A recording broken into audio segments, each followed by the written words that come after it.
People smuggling is an underground industry, but here in the UK, it's thriving in plain sight. Như vậy là anh đâu đã có, như vậy là anh có giấy tờ rồi hết rồi kia nữa.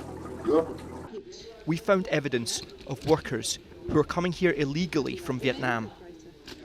People who are still risking their lives crossing the channel on small boats, hoping for a better life here. Đi biển luôn. An entire industry is being built in the UK on the back of this desperation, and despite the best efforts of multiple Home Secretaries now, business is booming. Anh qua đây được cái 6 tháng đấy. Là anh cũng đi du lịch hay sao? Anh đi đường biển. Đi đường biển. Đi mất bao lâu à?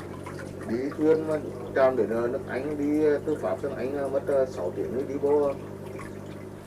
But these workers in nail bars are merely what can be seen on the surface. ITV News has been investigating Vietnam's people smuggling industry, going to the villages where so many of these journeys begin, then following them through Europe. One of our contacts filmed this inside a smuggler's vehicle on his way to cross the channel. Small boat crossings like these are the cheapest option, but the most dangerous. Our contact borrowed £20,000 from loan sharks to pay the gangs that smuggled him. We first met in Vietnam and he told me he would have a dream life in the UK. Now we meet again, he tells me about the horrifying reality. I was taken to a house that was being used to grow cannabis. The men there told me my job was to water the plants until I had paid off my debt. They locked the door and left me. For a year I was in that house, never allowed outside. Cannabis farming is the sinister side to this for those who can't get jobs in nail salons. Houses across Britain have been converted by the gangs into drug factories like this. They are organised and they exploit the Vietnamese who are put to work. I wasn't paid a salary. I have children back home and they are relying on me to send money. One day I had a chance to escape, so I ran. There's nowhere for me to go now. I can't ask anyone for help or I could be deported. I tell him the UK government wants to stop the small boats and ask if he's scared of deportation. I'm more scared of the gangs catching me than the police. The gangs have killed people before. But I did hear about the Rwanda deportation plan. That would be terrifying. Some Vietnamese might be deterred by that threat, but surely the UK government would be more humane. You need workers in your country. Just let me work.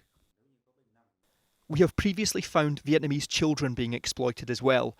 In this nail bar, one male told us he was just 17 and he was sleeping in a single room alongside 2 men.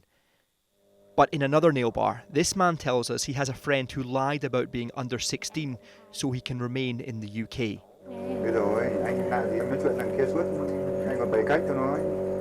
He is a Vietnamese adult, but now living with a British foster family, pretending to be a child. The workers also give us some advice on how to find work in nail bars. We found out about forums on social media. This one uses a code to advertise smuggling journeys. 33 is the French styling code, 44 is the UK. Just looking through social media, we're finding Vietnamese nail bars advertising quite openly that they're looking for workers, and they're using a code here, Không quan trọng giấy tờ. It translates as, you don't need to be legally here in the UK to get a job at this nail bar. So we call the number. Alo chị ơi. Em nghe em thấy chị có cho nhận thờ ấy thì dư còn nhận chị. Em vẫn đang tìm chị.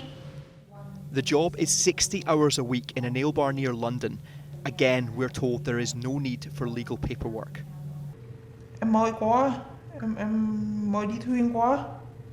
Nếu được thì em không giấy tờ thì lương thì như thế nào chị? Thực ra thì bây giờ nếu mà một thợ cứng ấy mà chưa có giấy tờ mà thợ cứng hẳn ra mà làm nghe khoảng độ 3-4 năm á, hoặc là em phải nhìn thấy cái dáng mặt mà em thấy phù hợp với các em ấy thì em sẽ trả là lương là 700. We find that a Vietnamese worker who was smuggled here will be paid less, but it's still a lot more than the average income in Vietnam and it is of course tax-free. We previously saw the rewards of this industry for some back home, where once there were only farmhouses in rural villages, the sudden appearance of a billionaire's row. This is where someone in the family has gone abroad to work and is sending money home. It's also why the idea of being smuggled to the UK is so attractive. The UK government response is promising to stop the boats, and there are proposals to increase fines for businesses caught employing illegal workers. But the government's own data also shows the number of people being trafficked and smuggled to the UK from Vietnam has not reduced. But there is a drop in the number asking for help. Since the harsh immigration policies that have been implemented as government have come into force, we have seen, on the face of it, a reduction in the number of people entering the system. But that is a reduction in the number of people who are able to come forward, not a reduction in the number of people in the UK currently being exploited.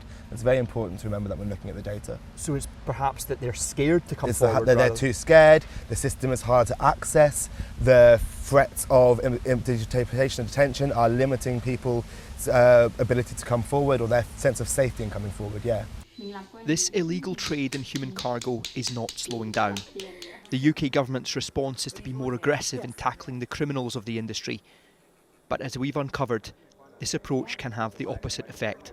And where victims are too scared of deportation to ask for help, their fear keeps them in the grip of gangs that continue to profit from their hopelessness.